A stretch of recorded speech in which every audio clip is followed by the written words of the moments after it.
नमस्कार, स्वागत आहे तुमचं आपल्या डिलिशियस कट्टा या मराठी चॅनलवर। आज आपण रवा तांदळाची टिक्की करणार आहोत। अगदी झटपट होते, करायला अतिशय सोपी आहे। ही रवा तांदळाची टिक्की अजिबात तेलकट होत नाही बघा, आणि जर तुम्ही बघितलात तर ही वरून छान कुरकुरीत अशी तयार होते, आणि आतून जर बघितलात तर आतूनही ती अगदी व्यवस्थित भाजली जाते। हे बघा, खूप छान होते। हळदी कुंकूच्या कार्यक्रमासाठी तुम्ही हे स्नॅक्स म्हणून देऊ शकता, चवीला खूप छान लागते। तर अशी टिक्की तुम्हीही नक्की ट्राय करून बघा। तर चला, ही टिक्की करण्यासाठी आपल्याला काय काय साहित्य लागणार आहे ते बघूया। टिक्की करण्यासाठी इथे मी काय काय साहित्य घेतले बघा। इथे मी 1 कप तांदळाचं पीठ घेतलं आहे, अर्धा कप रवा घेतला आहे। आता तांदळाचं पीठ मी या कपने मोजून घेतलं आहे आणि अर्धा कप रवा यानेच घेतला आहे। इथे घेतले कोथिंबीर थोडी जास्त घ्यायची, आणि 2 हिरव्या मिरच्या बारीक चिरून घेतल्यात। आता मसाल्यांमध्ये काय काय बघा।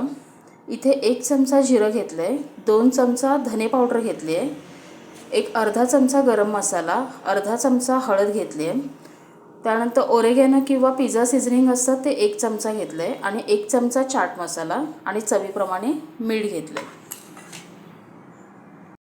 आता इथे बाजूला कढई ठेवली आहे। कढईत थोडं तेल घातलं आहे, एक 2 ते 3 चमचेच तेल घालायचं। तेल व्यवस्थित गरम होऊ द्यायचं, त्याच्यात जिरं घालायचं। जिरं चांगलं फुललं की त्याच्यातच हिरवी मिरची घालायची आहे।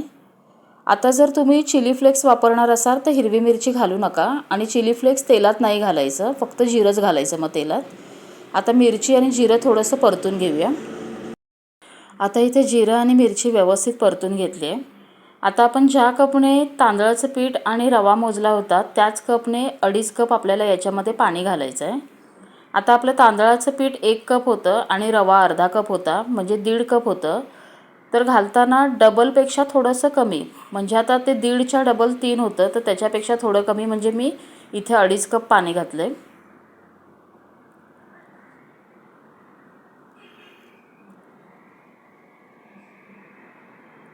आता याच्यातच आपण घालायचं आहे मीठ, आणि आपण जे सगळे सुके मसाले घेतलेत ते सगळे याच्यात घालून घेऊया। याच्यात घालायचे कोथिंबीर। आता तुम्ही चिली फ्लेक्स वापरत असाल तर हे पाण्यात चिली फ्लेक्स घालायचे। आता हे मिक्स करूया आणि याला एक उकळी येऊ घेऊया।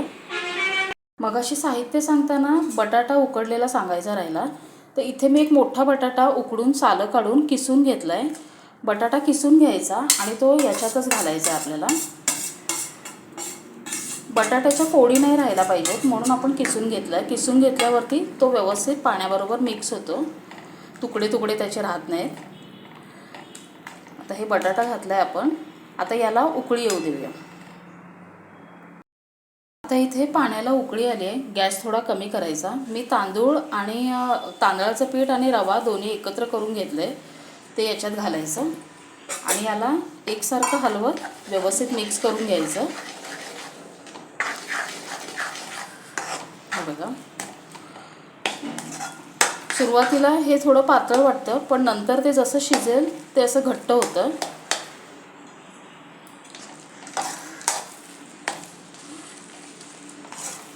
हे खूप छान होतं, एकदम वरून क्रिस्पी होतं, आतून छान मऊ असतं। नक्की करा एकदा, आणि झटपट होतं, अजिबात वेळ लागत नाही हे करायला। हे बघा, असं हे हलवायचं, याच्या जास्त गाठी देखील होत नाहीत। असं व्यवस्थित मिक्स करायचं। फक्त आपण रवा आणि तांदळाचं जे प्रमाण घेतो त्याच्या दुपटीला थोडंसं कमी आपल्याला पाणी घ्यायचं, म्हणजे ते बरोबर होतं, खूप मऊ होत नाही। हे बघा, आता हे घट्ट होतं आहे, असं घट्ट व्हायला पाहिजे।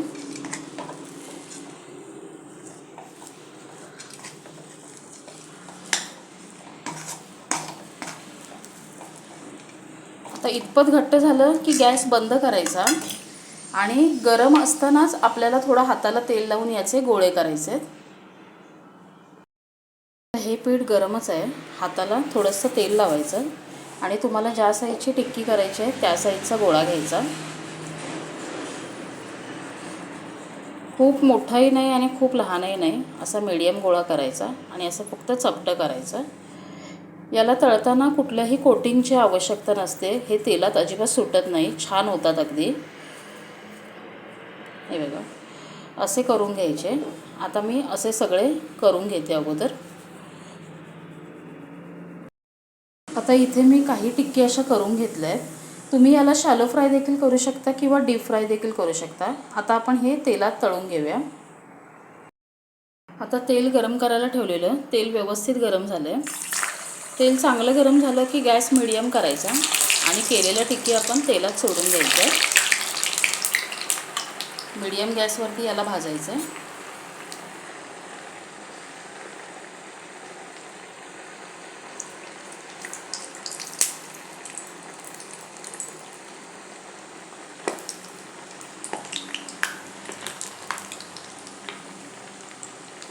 सुरुवातीला लगेच हात नाही लावायचा, थोडंसं त्याला कडक होऊ द्यायचं आणि मग परतायचं आहे. आता याला परतूया. याची खालची बाजू थोडी कडक झाली आहे.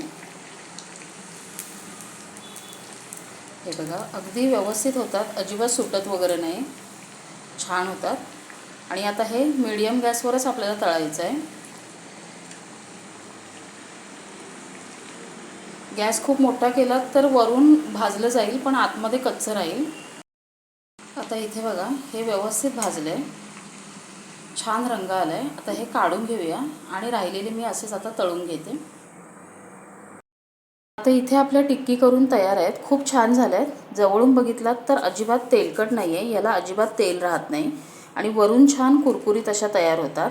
या तुम्ही सॉसबरोबर खाऊ शकता. याला दुसरी कुठली चटणी करण्याची गरज नाही आहे. तर अशा टिक्की तुम्हीही नक्की ट्राय करा. माझी रेसिपी जर तुम्हाला आवडली असेल तर लाईक करा, कमेंट करा आणि जर माझ्या चॅनलला सबस्क्राईब केला नसाल तर माझ्या चॅनलला सबस्क्राईब करा.